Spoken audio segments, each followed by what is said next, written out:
Hello students, आज मैं कुछ क्वेश्चंस चेन रूल के आप लोगों के लिए करा रहा हूँ क्योंकि कुछ क्वेश्चंस जो हैं मैंने क्लास में कराए थे और आप लोगों को वहाँ पे समझ नहीं आए कुछ बच्चों को ड्यू टू नेटवर्क इशू और समथिंग। इसकी वजह से मैंने सोचा कि मैं ये क्वेश्चंस दोबारा से आपके लिए रिकॉर्ड कर दूँ। ठीक है, तो उसमें से मैंने पहला क्वेश्चन चूज़ किया है, वो हमारे सामने है sine ten inverse e minus x. ठीक है, यहाँ पे जो है आप देखेंगे कि हमारे पास तीन फंक्शंस हैं। एक तो साइन, और यहाँ पे साइन का जो एंगल है वो टेन इनवर्स है जो कि एक इनवर्स ट्रिग्नोमेट्रिक फंक्शन है, और उस टेन इनवर्स का भी जो एंगल है वो एक एक्सपोनेंशियल फंक्शन है, और उसकी जो पावर है मतलब ई की जो एलिमेंट है उसको हम बोलते हैं एल्जेब्रिक फंक्शन। तो मतलब इसके अंदर क्या हो रहा है कि एक ट्रिग्नोमेट्रिक फंक्शन का एक एंगल जो है वो एक इनवर्स ट्रिग्नोमेट्रिक फंक्शन है, और उसके बाद में उसका भी जो एंगल है वो एक एक्सपोनेंट फंक्शन है, और उसकी जो एलिमेंट है वो एक एल्जेब्रिक फंक्शन है। तो ऐसे क्वेश्चंस के केस में हम लोग क्या करते हैं, वी अप्लाई चेन रूल। अब चेन रूल कहता क्या है, आपको ये बात समझ के बहुत इंपॉर्टेंटली चलनी है। ठीक है, चेन रूल का कहना यह है कि पहले हमें पावर का डेरिवेटिव करना होता है, फिर हमें फंक्शन का डेरिवेटिव करना होता है, फिर हमें उसके एंगल का डेरिवेटिव करना है अगर एंगल है तो, और अगर एलिमेंट है तो एलिमेंट का। तो आपको समझ में आ गया होगा कि ट्रिग्नोमेट्रिक क्वेश्चंस के केसेस में एंगल की बातें होती हैं ओनली ट्रिग्नोमेट्रिक या फिर इनवर्स ट्रिग्नोमेट्रिक क्वेश्चंस में हम एंगल की बात करेंगे, और इस केस में मतलब कि हम बात करेंगे लॉगरिथम के क्वेश्चंस में, और एक्सपोनेंट के क्वेश्चन में हम हमेशा एलिमेंट की बात करेंगे। एंगल की बात करेंगे हम ट्रिग्नोमेट्रिक और इनवर्स ट्रिग्नोमेट्रिक क्वेश्चंस में, और लॉग की बात करेंगे या एक्सपोनेंट की बात करेंगे then we'll talk about element. ठीक है, पावर किसी भी फंक्शन की हो सकती है और सभी को हम ऑलरेडी फंक्शंस कहते हैं। ठीक है ना, फंक्शन कितने टाइप के होते हैं हम लोगों ने पहले डिस्कस कर लिया है कि फंक्शन हमारे पास एल्जेब्राइक फंक्शंस होते हैं। ठीक है, हमारे पास ट्रिगोनोमेट्रिक फंक्शन हम लोगों ने पढ़ लिए हैं। ठीक है, हमने इनवर्स ट्रिग्नोमेट्रिक फंक्शंस पढ़ लिए हैं, और उसके बाद में हमने लॉगरिथम फंक्शन पढ़ लिए हैं, हमने एक्सपोनेंट फंक्शंस को पढ़ लिया है। तो ये सारी चीजें जो हैं हमारी फंक्शंस के अंदर आने वाली हैं। ठीक है, और भी फंक्शंस होते हैं लेकिन यहां पर डेरिवेटिव के केस में हमें यही फंक्शंस पढ़ने हैं बच्चे। ठीक है, तो पावर जो होती है वो आपकी 1 भी हो सकती है, 2 भी हो सकती है, 3 भी हो सकती है, और 100 भी हो सकती है। There is no problem to the power.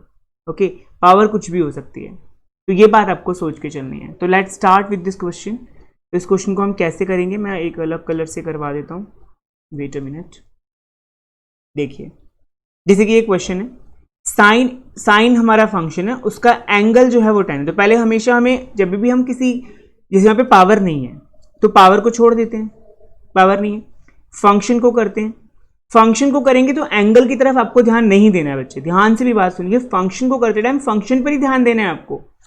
तो हम जब साइन का डेरिवेटिव करेंगे, मतलब पहले मैं लिख दूंगा d by d x of sine ten inverse e raise to the power x, ये पूरा इसका फंक्शन हो गया। ठीक है, अभी मुझे सिर्फ साइन का डेरिवेटिव करना है। तो साइन का डेरिवेटिव कैसे करते हैं जरा ध्यान से देखेंगे। साइन का डेरिवेटिव कॉस हो जाता है, और उसके एंगल को हमने नहीं छूना है, angle as it is. Then अगले स्टेप में हमें एंगल का डेरिवेटिव करना है। एंगल क्या है, ये एक एक स्टेप में खोलते जाएंगे, ये नहीं कि एक ही साथ सारा लिख दो उठा करके। अब जैसे हमने कॉस का डेरिवेटिव कर दिया, इट्स इनफ। अब हमें क्या करना है, इसके एंगल का डेरिवेटिव करना है। तो tan इनवर्स का डेरिवेटिव, जैसे कि आप लोगों को पहले ही बता चुका हूं कि tan इनवर्स का डेरिवेटिव देखो यहां पे दिखेगा आपको थोड़ा सा, tan इनवर्स का derivative d by d x of tan inverse is 1/1 plus उसके एंगल का स्क्वायर। ठीक है, तो यहां पे हमारा एंगल tan इनवर्स का क्या हो जाएगा, 1/1 प्लस उसके एंगल का स्क्वायर। तो उसका एंगल क्या है, ये उसका स्क्वायर। फिर इस स्टेप में हम उसके एंगल का डेरिवेटिव करेंगे। ठीक है बच्चे, उसके बाद में इसका तो हम कर ही चुके हैं, इसको हम छोड़ देते हैं, इसको मतलब लिख के छोड़ देते हैं फटाफट से, और इसको भी थोड़ा सॉल्व कर लेते हैं। 1 plus e raise to the power -2x हो जाएगी। ठीक है, और आप लोगों को पता है कि EX का डेरिवेटिव EX ही होता है, मतलब जो भी है वो एग्जैक्टली वही उसका डेरिवेटिव होता है। इनटू में जो उसका एलिमेंट है ये, उसका डेरिवेटिव हम अलग से कर लेंगे। तो उसका डेरिवेटिव माइनस एक्स का डेरिवेटिव बहुत ही सिंपल है कहने के लिए, -1। ओके, तो अब इसको थोड़ा ठीक से लिख देते हैं, -e⁻⁻x cos tan इनवर्स e⁻⁻x whole divided by 1 plus e⁻⁻2x। This is your answer. Is that clear? तो जल्दी से इसको आप समझिए, नोट डाउन करिए, फिर मैं अगला क्वेश्चन लेकर आता हूं। देखिए अगला क्वेश्चन आपके सामने ये है यहां पे क्या है, अंडर द रूट e का element under the root x है, ठीक है। तो यहाँ पे तुम्हें सबसे पहले ये सोचना है कि यहाँ पर हमें पावर का डेरिवेटिव करना है। यहाँ पे जो पावर है वो रूट है, root is always a power. Okay, root हमेशा एक पावर होती है बच्चे। तो रूट का मतलब क्या होता है, हमेशा रूट का मतलब होता है जैसे रूट एक्स, तो उसका मतलब क्या होता है 1/2, ठीक है। जब आप इसका डेरिवेट करेंगे तो कैसे डेरिवेट करेंगे, ये जो पावर है ये आगे आ जाती है और एक पावर कम हो जाती है, यही तो डेरिवेटिव का रूल है सेकेंड प्रिंसिपल से। और इसका मतलब क्या होगा, हाफ में से 1 गया, हाफ में से 1 गया, 1 में से हाफ गया, एक चीज थी उसमें से आधी निकालोगे तो आधी बचेगी ना, उल्टा कर दिया तो ये आपका क्या हो जाएगा, हाफ ही आएगा, लेकिन बड़ा नंबर है तो उसे साइन माइनस का आएगा। तो इसको हम लिख देंगे 1/2√x, ठीक है ना। ये इसका डेरिवेटिव डायरेक्टली मैं कहता हूं बच्चों को कि यही लर्न कर लो, आप इतने पूरे हमेशा निकालने की कोशिश मत करो। Is that clear? तो आपको सिर्फ क्या करना है, इतना ही याद रख लेना है। तो मैं इसको थोड़ा साइड लगा देता हूं और फिर हम इसको समझते हैं जरा। यहां पे देखो करना क्या है, रूट के अंदर जो भी, देखो जैसे यहां पे रूट के अंदर x था तो 1/2√x, मतलब यहां पे अगर मैं थीटा कर दूं तो ये थीटा हो जाएगा, यहां पर मैं अल्फा कर दूं तो ये अल्फा हो जाएगा, मतलब जो जिसकी रिस्पेक्ट में कर रहे हैं वही। फिलहाल यहाँ पे x है तो उसको x ही रहने दीजिए, सॉरी। तो यहाँ पे क्या हो जाएगा, जब भी मैं इसका डेरिवेटिव करूंगा, थोड़ा सा छोटा लिख दिया मैंने, 1 मिनट रुकिए।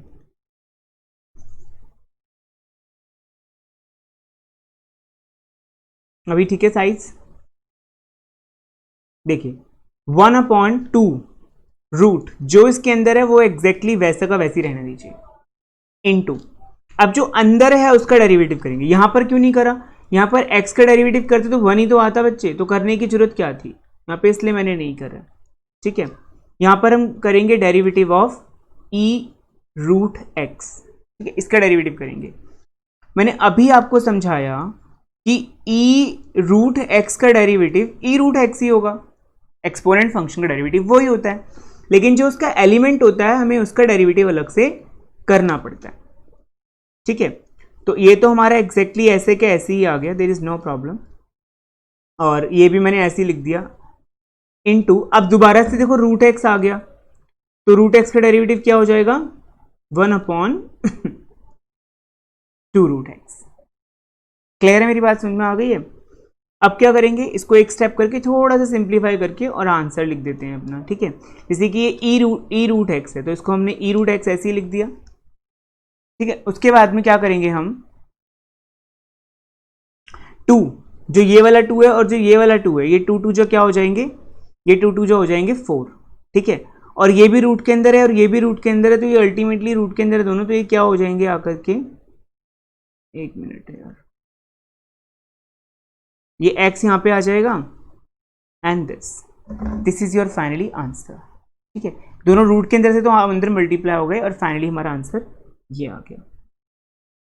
आई होप ये आपको क्लियर है, तो जल्दी से इसको नोट डाउन करिए, इतनी फिर मैं आपको नेक्स्ट क्वेश्चन कराता हूँ। देखिए ये एक और क्वेश्चन है बहुत ही इंपॉर्टेंट, यहाँ पे हमारे साथ लॉगरिथम फंक्शन है, उसका जो एलिमेंट है वो कॉस है और कॉस का एंगल एक्सपोनेंट फंक्शन है। ऐसे क्वेश्चंस में ही तो हमें चेन रूल लगाना है बेटा। अभी चेन रूल देखो कैसे लगाते हैं, जरा ध्यान से समझिए। चेन रूल जो है हम बहुत सिंपल तरीके से पढ़ रहे हैं, अदरवाइज अलग अलग लोग अलग अलग तरीके से चेन रूल पढ़ाते हैं, ठीक है। मैं वैसे नहीं बता रहा हूँ, जैसे कि यहाँ पे हमें log cos ex इसका डेरिवेटिव करना है, तो जरा मेरी बात ध्यान से समझिएगा। कि log का जब भी हम डेरिवेटिव करते हैं, तो मैं यहाँ पे पहले आपको log का डेरिवेटिव समझा देता हूँ कि log का डेरिवेटिव होता है 1/x, जो भी उसका एलिमेंट होता है वो अपॉन में आ जाता है, दैट्स सिंपल। और उसके जो एलिमेंट है उसका भी डेरिवेटिव अलग से करते हैं तो वो 1 हो जाता है, 1 हो जाता है, ठीक है। तो यहाँ पे तो हम सिंपली इसको 1/x ही लिख देते हैं। इस केस में इसका जो एलिमेंट है वो cos ex है, तो वो 1 में cos ex हो जाएगा बेटा, ठीक है। और अलग से हम cos ex का डेरिवेटिव अलग से कर लेते हैं, ठीक है। तो cos ex का डेरिवेटिव अलग से कर लेंगे। अब जैसे कि यहाँ पे 1 में, एक minute,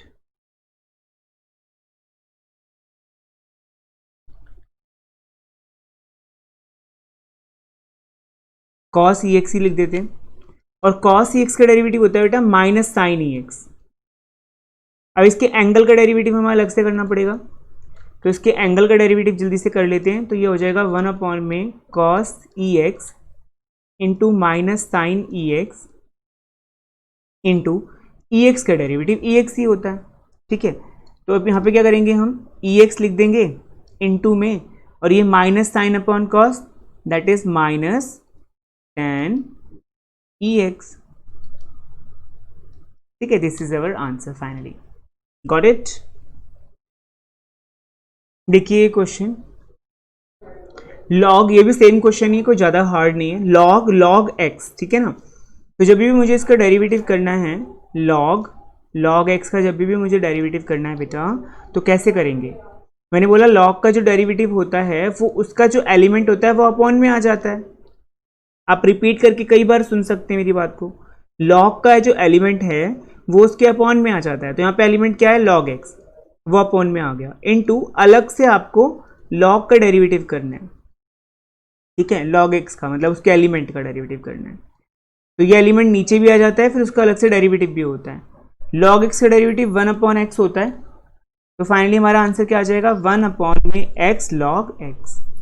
this is our answer. Okay, था ना ये बड़ा ही इंपॉर्टेंट और इजी क्वेश्चन। चलिए फटाफट से देखिए, ये है हमारा अगला क्वेश्चन। कॉस का जो एंगल है वो इतना बड़ा है, कॉस का जो एंगल है वो इतना सारा है, ठीक है। तो क्या करेंगे, इसको डेरिवेट करते टाइम ध्यान से मेरी बात सुनिए, हमें कॉस के साथ में इस पूरे एंगल को डेरिवेट करना होगा चेन रूल के हिसाब से। तो पहले फंक्शन का करेंगे तभी तो एंगल का करेंगे ना, पहले फंक्शन का कर लेते हैं। फंक्शन का क्या होगा माइनस साइन, और जो भी एंगल है पहले उसकी तरफ ध्यान मत दीजिए, उसको वैसे ही लिख दीजिए, इनटू देन फिर लॉग उसके एंगल का कर लेते हैं, ठीक है। उसका एंगल जो भी आपको दिख रहा है उसको फटाफट से लिख लीजिए। ये आपका साइन लॉग प्लस ये हो गया, इनटू लॉग एक्स का डेरिवेटिव क्या होता है बेटा 1/x, ई एक्स का डेरिवेटिव क्या होता है ई एक्स, ठीक है। तो इसको आप थोड़ा सा ढंग से लिखना चाहते हैं अगर, तो minus sign log x plus this into 1 plus x E x upon x, ये आपका फाइनली आंसर हो जाएगा। That's it. आपको ज़्यादा सिंप्लीफिकेशन करने की जरूरत नहीं है, जितना सिंपल है ये उतना ही मैंने कर दिया है, इसके आगे आपको करने की जरूरत नहीं है। आई होप 5 क्वेश्चन जो है ये इंपॉर्टेंट मैंने करा दिए हैं, और देखता हूँ अभी एक लॉग का, एक एक्सपोनेंट का क्वेश्चन भी कराता हूँ, उसके बाद दैट्स इट, दैट्स इनफ आज के लिए, इतना ही बहुत है, फिर हम अगली क्लास। हाँ जी, तो ये क्वेश्चन है, इसमें हमें क्या लगाना है बेटा क्वेश्चन रूल लगाना है, ठीक है। क्वेश्चन रूल आपके लिए बहुत ही सिंपल होता है, इतना हार्ड नहीं होता है क्वेश्चन रूल। तो क्वेश्चन रूल में क्या करना है आपको ध्यान से समझना है। पहले मैं क्वेश्चन रूल के बारे में हल्का सा आपको हिंट दे दूं कि अगर दो फंक्शन होते हैं u और v, और वो दोनों डिवाइड हो रहे हैं, ठीक है, और हमें उसका डेरिवेटिव करना है, तो हम क्या करते हैं, पहले हम नीचे वाले को, नीचे डिनोमिनेटर वाले का होल स्क्वायर कर देते हैं, और u का डेरिवेटिव करके v को छोड़ देते हैं, माइनस में u को छोड़कर v का डेरिवेट करते हैं। समझ में आ गया, ये हमारा क्वेश्चन रूल है। तो मैं जरा इसको थोड़ा साइड कर दूं, एक मिनट, ओके। उसके बाद में यहाँ पे भी हम यही करने जा रहे हैं, पहले जो नीचे वाला फंक्शन है लॉग, उसका हम होल स्क्वायर कर लेते हैं और फिर इसको छोड़ देते हैं और साथ में cos x का डेरिवेटिव कर लेते हैं, माइनस का साइन लगाएंगे, अब की बार cos को छोड़ देंगे और log का डेरिवेटिव कर लेंगे, ठीक है, सिंपल है। तो यहाँ पर हमने जो log को छोड़ा है, और cos का डेरिवेटिव माइनस साइन एक्स होता है बेटा, माइनस cos x को छोड़ दिया और log x का डेरिवेटिव 1/x होता है, whole divided by log x का होल स्क्वायर। ठीक है, तो फाइनली हमारा क्या आंसर आ गया, जो ये x है इसको आप चाहो तो वहाँ पे एलसीएम ले जा सकते हो, तो minus x log x sine x minus cos x whole divided by, ये x फिर नीचे आ जाएगा और ये हो जाएगा आपका x log x का whole square. This is your finally answer. तो ये इतना ही करना है आपको, इससे ज़्यादा नहीं करना है। ठीक है, क्लियर है? तो ये आपको मैंने छठा क्वेश्चन करा दिया। ये कुछ क्वेश्चंस हैं जिन्हें तुम एक बार स्क्रीन को पॉज करके और इसको तुम फटाफट से घर में प्रैक्टिस कर सकते हो। इनके आंसर्स भी हैं, बिना देखे इनको ट्राई करना पहले और फिर उसके साथ में प्रैक्टिस करते रहना। ठीक है, तो ये कुछ क्वेश्चंस हैं, चलो फटाफट से इनका स्क्रीनशॉट, मतलब स्क्रीनशॉट नहीं लोगे, पॉज करके इनको देखकर इनको ट्राई करो। मैंने खुद से दिए हुए हैं क्वेश्चन और काफ़ी इंपॉर्टेंट हैं, इनके बेसिस पर तुम्हारी अच्छी से प्रैक्टिस हो सकती है। ठीक है बेटा, तो प्लीज़ इनको ध्यान से समझिए और करिए ताकि आपको जो अगली क्लास के कॉन्सेप्ट हैं वो समझ में आने शुरू हो जाए। Okay, thank you so much.